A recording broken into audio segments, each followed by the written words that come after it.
পাথরের মতো জীবন্ত বহু কাটালেন, একটু মাটি হয়ে দেখেন।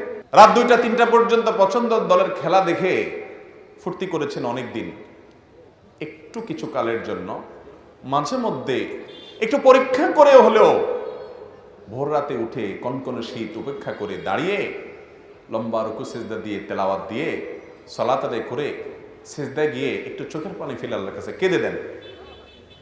আল্লাহর শপথ করে বলছি, পৃথিবীর সবচেয়ে তৃপ্তিদায়ক মুহূর্ত আপনার কাছে সেই মুহূর্ত হবে যখন রবের সামনে দাঁড়িয়ে একটু চোখের পানি ফেলতে পারছেন। একটু চেষ্টা করে দেখেন, একটু ট্রাই করেন। তো সাহাবা একরামের ভিতরে ওই বৈশিষ্ট্য ছিল ভাইরা আমার। তারা রাত জেগে যে তাহাজ্জুদ পড়তেন, দিনভর যে সালাত আদায় করতেন, তাদের ইবাদত বন্দেগীর ছাপ, এটার আলামত, এটার আভা, এটার চিহ্ন তাদের চেহারার উপর ভেসে উঠত। সীমাহুম ফি ওজুহিহিম মিন আসারিস সুজুদ।